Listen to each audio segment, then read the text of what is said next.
Emily Ratajkowski is a big fan of New York City's newest mayor, Zohran Mamdani, because she dedicated a whole social media post to him. And it begins with video of her shaking her booty.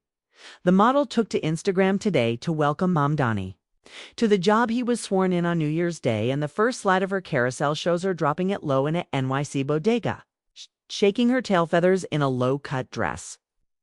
On the second slide, Emily included a photo of her wearing a white hijab in what appears to be a mosque. Mamdani is NYC's first Muslim mayor. Emily went with another sexy snap for her third slide. A selfie where she's got her top hiked up to reveal some major cleavage.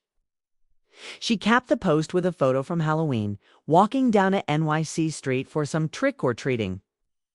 And she captioned the carousel, Mamdane's New York. What might have seemed at first glance like another playful Instagram moment from a celebrity known for blending politics, sexuality, and self-expression quickly became something much larger. Within hours of Emily Ratajkowski posting the carousel, the internet began dissecting it frame by frame, not just because of the provocative visuals, but because of what they symbolized in the context of a historic political moment for New York City. Zohran Mamdani's inauguration as the city's first Muslim mayor was already generating conversation across political and cultural lines. And Emily's post poured gasoline on that conversation in a way only she can. Emily has long positioned herself at the intersection of fashion, feminism, and political commentary, often using her body and image as tools for discourse rather than decoration. To her supporters, the bodega dance wasn't random or crude.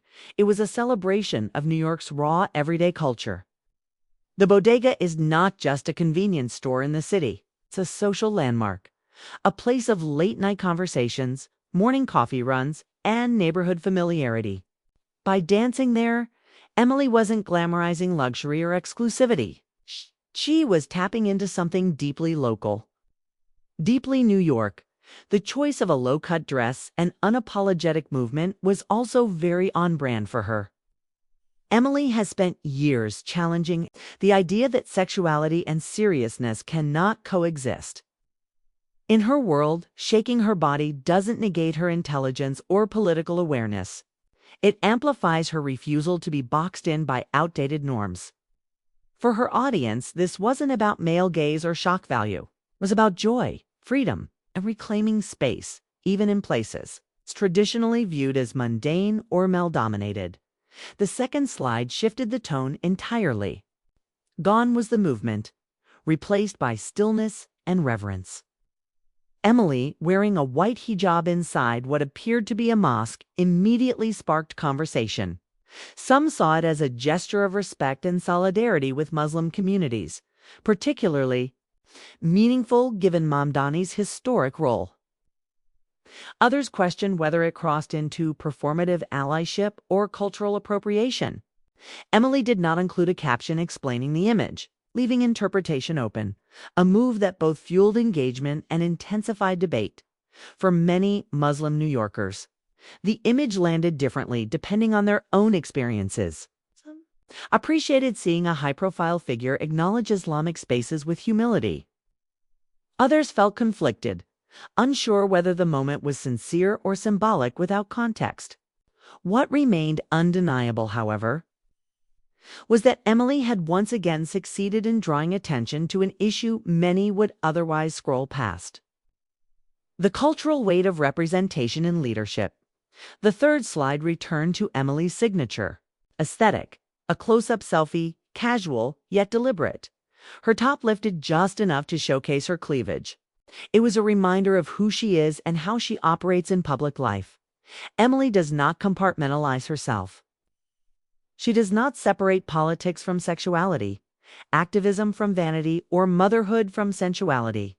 To her, all of it exists simultaneously. And that coexistence is the statement. The final image: a Halloween photo of her walking down a New York street with a child in tow, grounded the entire carousel in everyday reality. Trick-or-treating is a universal ritual, one that cuts across class, religion, and politics. By ending the post there, Emily subtly tied Mamdani's selection not just to identity or ideology, but to the lived experience of raising children, walking streets, and building futures in the city. The caption, Mamdani's New York, was short, lowercase, and emphatic. It didn't read like a political endorsement in the traditional sense. There were no policy references, no slogans, no hashtags. Instead, it felt like a declaration of atmosphere, a claim that this version of New York is expressive, multicultural, messy, proud, and unapologetically alive. Reaction was immediate and polarized. Supporters flooded the comments with fire, emojis, hearts, and messages praising Emily for celebrating diversity and progress. Critics accused her of trivializing politics, sexualizing a serious moment, or centering herself in a narrative that wasn't hers. Some questioned whether the post helped Mamdani or distracted from his agenda. Others argued that visibility itself is power, and that cultural moments often shape political reality more than speeches ever could. Zohran Mamdani himself did not immediately respond to the post publicly, a silence that only added fuel to speculation. Insiders suggested that his team viewed the attention as inevitable, if not entirely unwelcome. In a media landscape driven by virality, having one of the world's most recognizable models shout out your inauguration, even in a controversial way, is not nothing. Emily's relationship with New York City has always been complex. She is both insider and outsider, someone who embodies the city's glamour while constantly referencing its grit. Her post felt less like a campaign ad and more like a mood board for a city in transition, one that is redefining leadership, identity, and what public celebration looks like in the digital age. The timing mattered too. Posting on the same day as Mamdani's swearing ensured maximum relevance. It placed her imagery directly alongside headlines, official photos, and news coverage. While traditional media focused on the ceremony, Emily offered an emotional, cultural counterpoint, one that resonated with younger audiences who experience politics primarily through social media, whether intentional or not. The post also raised larger questions about how celebrity influence intersects with governance. In an era where attention is currency, figures like Emily Ratajkowski wield enormous power simply by choosing what to amplify. Her post didn't explain Mamdani's policies, but it humanized his moment, embedding it within the visual language millions already associate with New York. Cool for Emily.